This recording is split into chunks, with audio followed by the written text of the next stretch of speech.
Hello, I'm Marcia Kavanaugh. Thanks so much for joining us. Well, this is the time for both remembering the past year and keeping up with the present.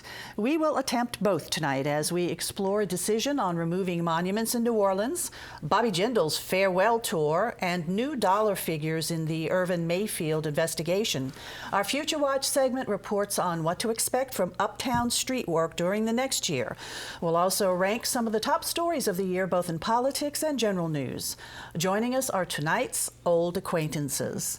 Errol, Laborde, producer of Informed Sources; David Hammer, investigative reporter, WWL-TV Channel 4; Don Ostrom, Channel 12's Future Watch reporter; and Stephanie Grace, columnist, the New Orleans Advocate.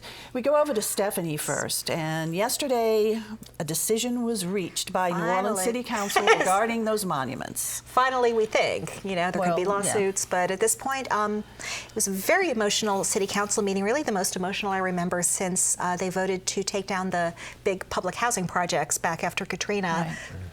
Of course, we've had public hearing after public hearing, very emotional on both sides. People who want to take down the monuments, people want to preserve them. What was interesting here is that we really had the City Council members speaking very emotionally for, I think, the first time. The vote was 6-1, we should say. So Stacey Head was the dissenter. Yeah. LaToya Cantrell was interesting because she, of course, had originally proposed taking down Jefferson Davis. Then recently she came out and said the whole process is top down and imposed on us, and we have other problems. We shouldn't be doing this. But then on the day, she knew that they had the votes. So basically she said she thought it was important to be unanimous. She still felt like it was imposed by the mayor. She said she thought that was insulting to her community. She's African American, of course. And she kind of aired some other grievances with the mayor too, but in the end she decided to vote for it. And the mayor was there. He was there. He made a very powerful, remember how powerful he can be when he chooses to be, and this was a very emotional speech, putting this whole effort in the context of the Civil War, Civil Rights Movement, quoted Martin Luther King extensively. And he was the one who had called for the removal of these ordinances, citing the nuisance ordinance. He had. But one thing that was really interesting is you had some of the African-American members of the council, not just Susan Guidry also, but the African-American members basically saying, people are saying we're just doing this to follow the mayor. That's an insult to us. We're happy he's with us, but this is our issue, and we've been on this for a long time. If you talk to people in the civil rights community, and people talked about very personal reactions. Jason Williams said, I would know what it's like to look up at these monuments and feel less than. They all really said, this is not about the people. It's not about whether they were good people, bad people. It's about the historical context of their of when these monuments were built, the Jim Crow era. Jason Williams talked quite a bit about lynching. It was powerful. It was very emotional. Stephanie, what do you make of LaToya Cantrell's kind of change in position? Yeah. Because I questioned the mayor at a press conference about the street money and asked him. I remember. Yeah, they tried to cut you off, didn't they? They did, but I asked him in the context of streets because Cantrell had said this is distracting us from the streets, and he said, well, smart people can do more than one thing at a time. Right. And then she ends up changing around again and supporting the removal. I think, she did say she thought it was important if this was going to happen that it be unanimous, and I think it's probably important that Susan Guidry voted with the African-American members, so it wasn't a racial line vote. But, I think some people thought we were seeing the beginnings of the next mayor's race, too, with LaToya Cantrell kind of positioning herself and Jason Williams positioning himself. And quickly, before we move on, what's next? Well, we don't know exactly. The mayor said that he does not want to destroy these monuments. He wants them put into a park, a museum, some sort of setting where people can go see them.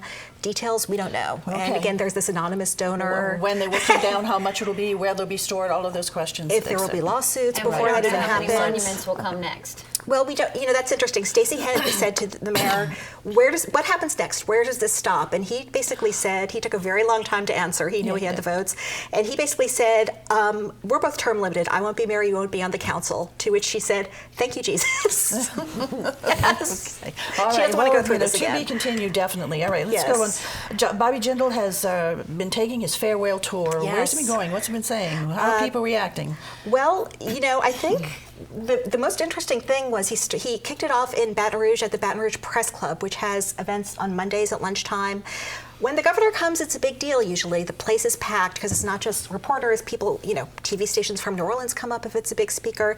There are a lot of people who work in the Capitol who go. I walked in on Monday and it was pretty lightly attended, I'm going to say, to the point where I said, is this the right day? Mm-hmm. But indeed it was. And, John Bell Edwards was giving a speech in Hammond and everybody was there. And I think he's old news at this point. And it's so interesting because he's 44 years old. He said he's been going to the press club since he was in his 20s when he worked for Mike Foster.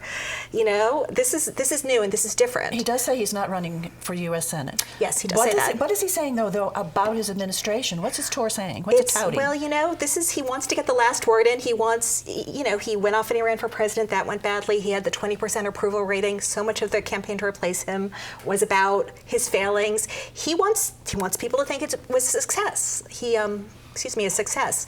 He, went down and said, we meant to do big things. We understand change is hard. That's why people sometimes didn't take it well.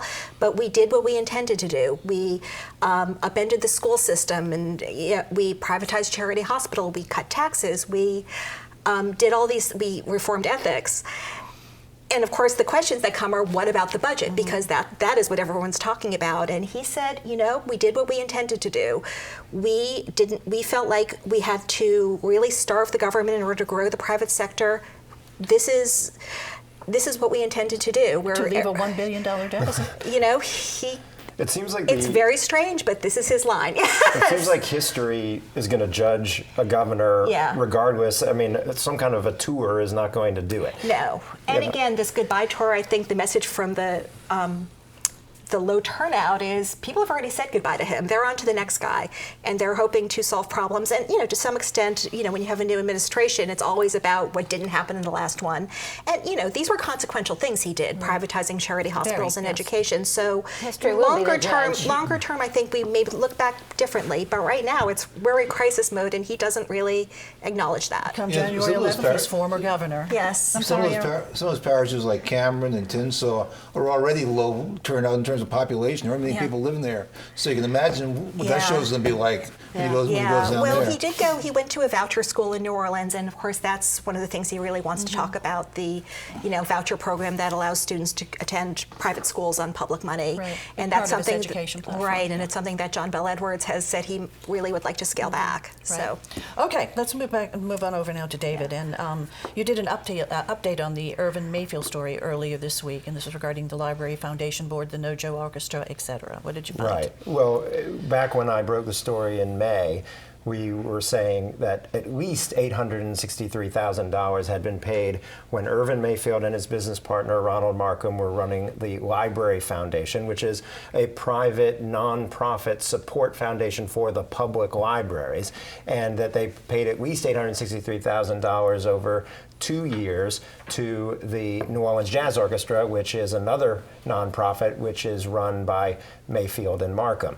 So we knew that because we didn't know what the 2014 numbers were. And there's been this long auditing process that the new board, after Mayfield and Markham resigned from the Public Library Foundation Board, has endeavored, and they came out with a number, and the total number for 2012, 2013, 2014 was $1,030,000, so over $1 million. That the foundation gave to the New Orleans Jazz Orchestra. New Orleans Jazz Orchestra, as you said, Mayfield and Markham ties there. But the also paid salaries, over six-figure Right. salaries each year, both of them at the Jazz Orchestra. The foundation board, though, it gets its funds through donations. Correct. And People donating to the library. Correct. And as I pointed out in those stories initially, you had people who were giving donations to the libraries, particularly after Hurricane Katrina, and thinking this is going to the public libraries. And anything, even if you went into a library and said, I want to give you $1,000 to help with books and stuff,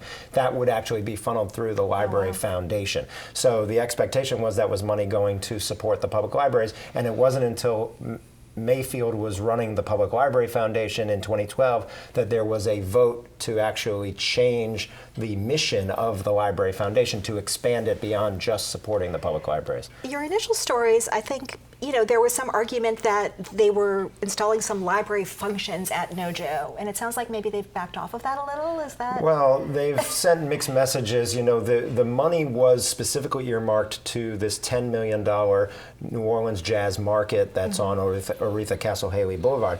And the idea that was presented at the time by Mr. Markham, who did give me an interview, Mayfield has never given me an interview, but Mr. Markham gave me an interview and said essentially, you should come here and look at what we're doing. We have library type functions, we have internet access, we have touch screens that we're going to put in here, we have access to library records, like there was this Miles Davis set of Miles Davis records, but the library kind of distanced itself from that, the public library did, and they've kind of sent a mixed message about that and not followed up with me about it. And since then, Mayfield no longer is head of the foundation board. It's now head by the Library Foundation board. Bob Brown now is the head of the board. Correct. And he's the been former in there business counsel, the head of the business council, right, Bob Brown. And then Ron Foreman heads the New Orleans Jazz Orchestra. That's correct. And he has said that the board.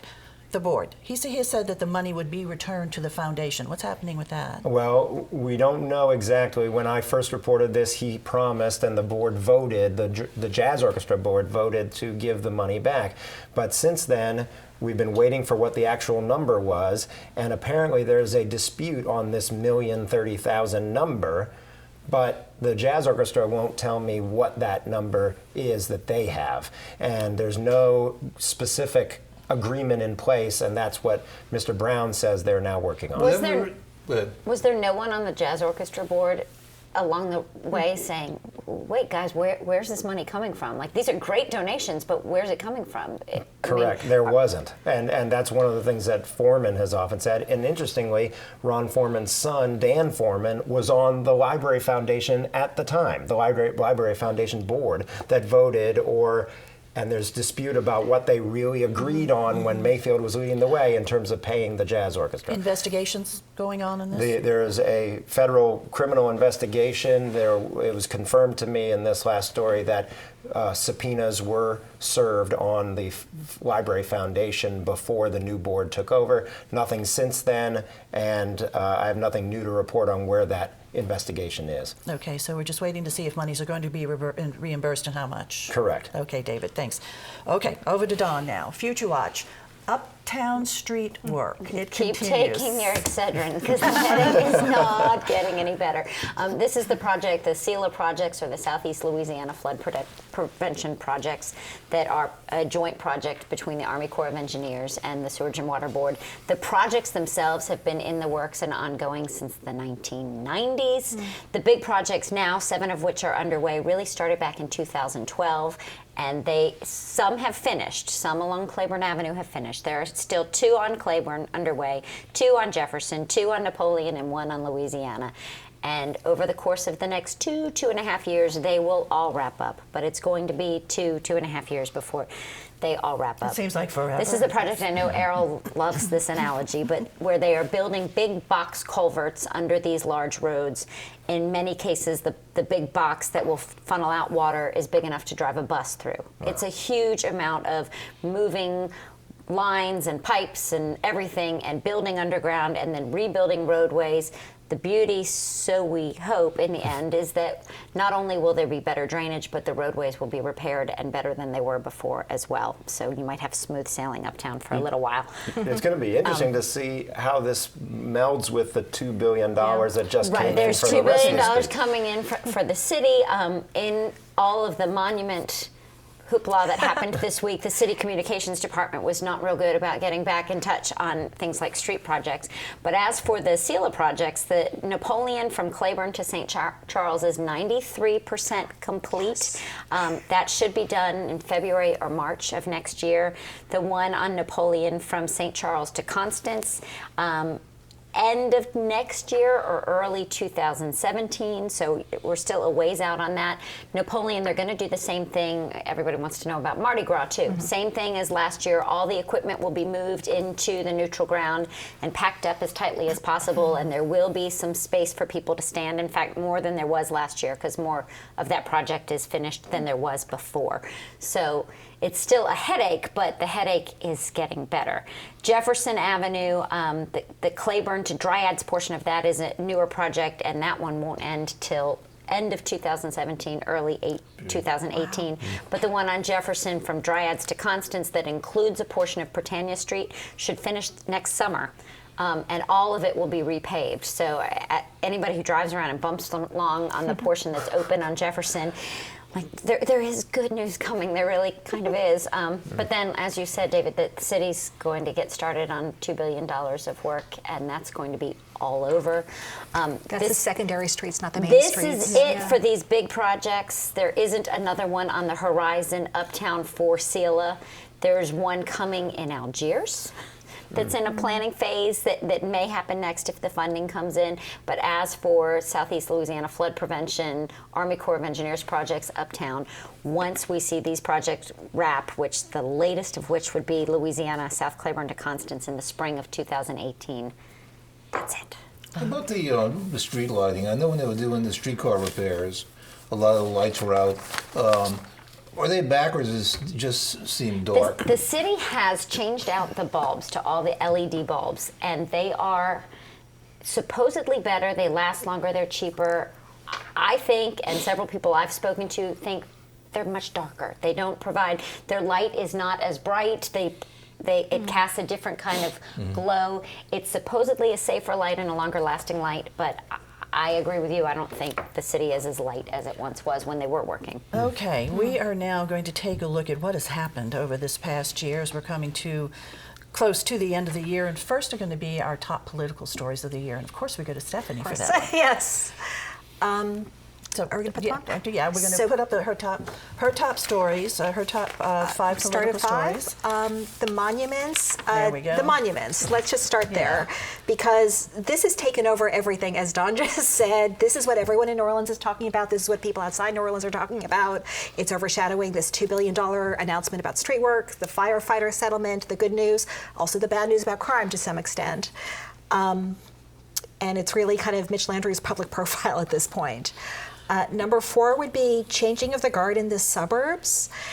We had a number of elections this year and a number of new faces coming in and familiar faces leaving the scene involuntarily in some cases. The big news in Jefferson Parish, of course, new parish president Mike Yenny coming in from Kenner. He's the mayor of Kenner. He's bringing a whole bunch of people from Kenner over to parish government. This has happened before. Of course, Aaron Broussard and the other Yennys all came from Kenner. In St. Tammany, yet another established guy was voted out of office, Jack Strain, the sheriff. He lost to Randy Smith, the police chief of Slidell. We lost the coroner and the DA, and everyone's having legal troubles, and it's, there's quite a change there. We got to mention St. Bernard one more time. Poor Dave Peralta, who tried to hold on to the parish presidency and got perhaps less than any incumbent has ever gotten. Right, and he's facing 3%. just a slew of legal problems. Trial after trial. Yeah. Number 4, Bobby Jindal ran for president, and then he came home. I'm sorry, number 3.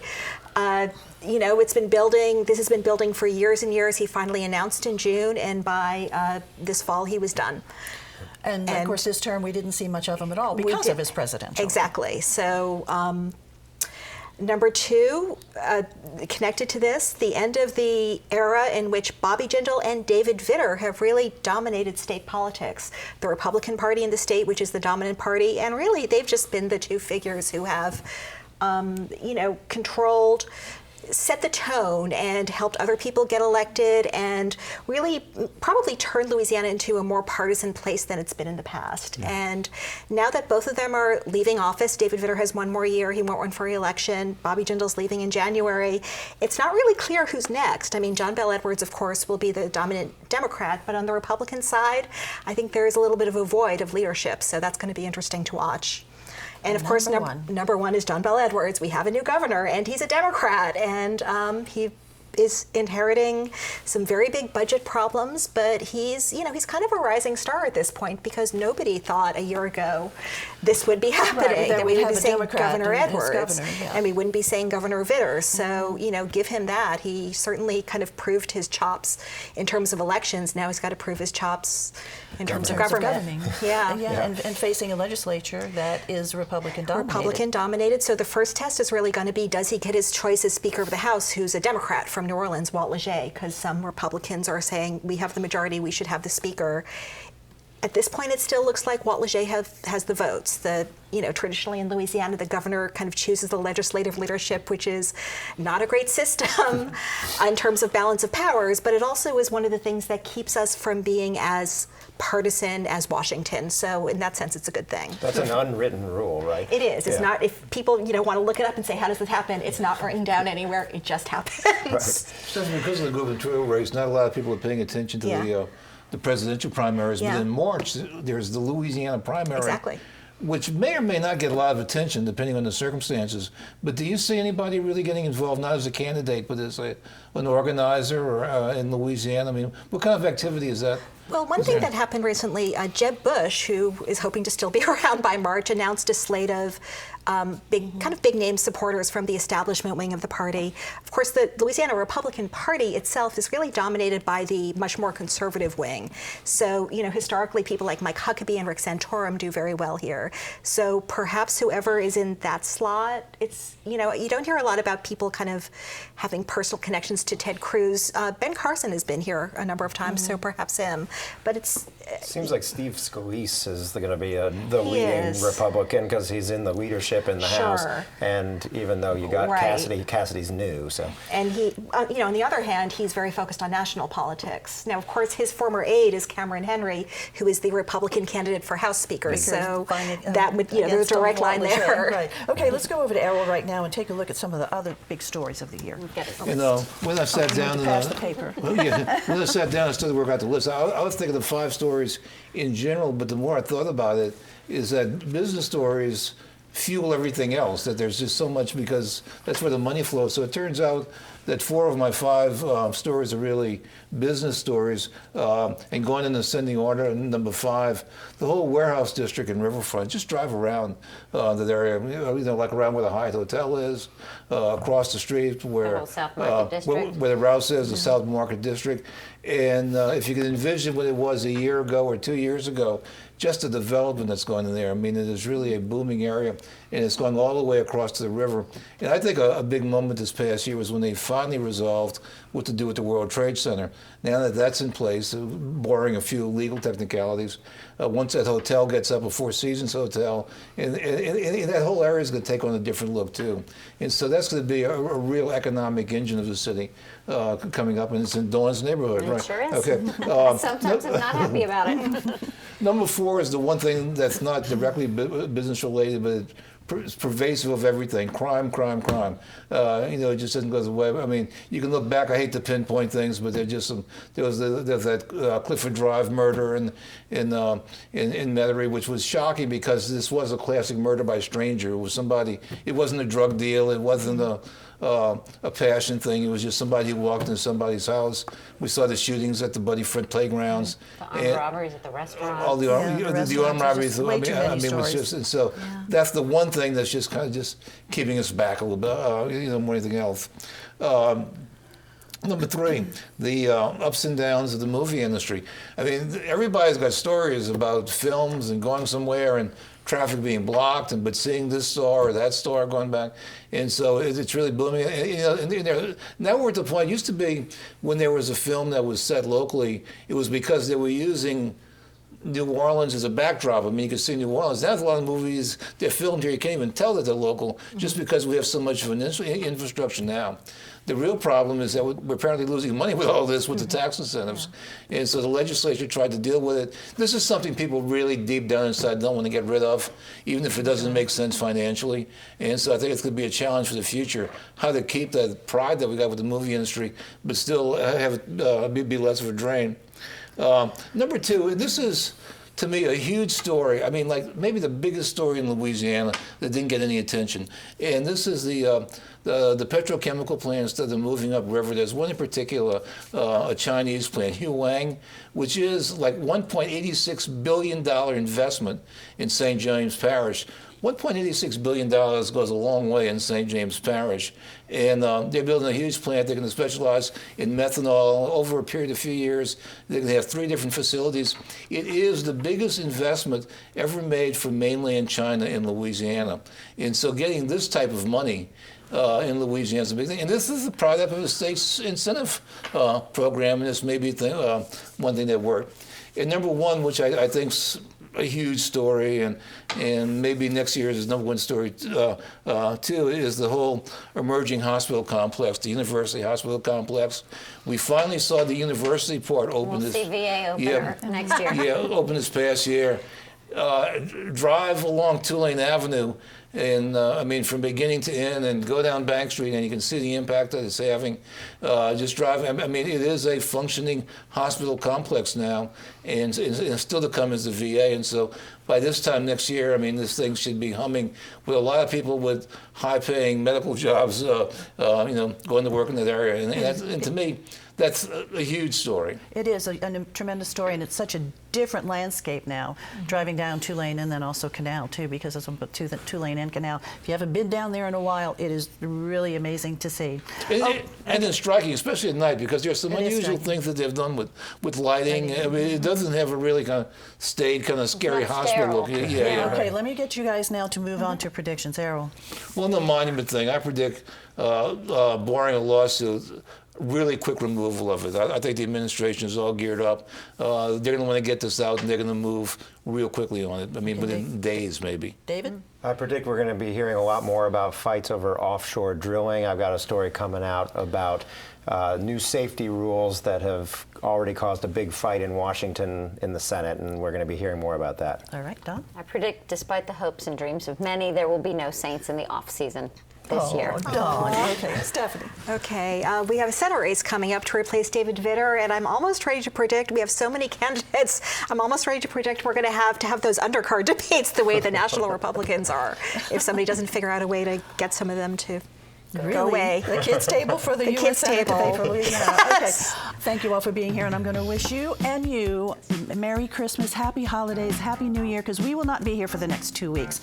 Christmas and New Year's Day, no informed sources, but some really great programming, special programming from PBS, so be sure to watch. Have a wonderful holiday and the season, a very safe one, and we will see you in the new year. Good evening.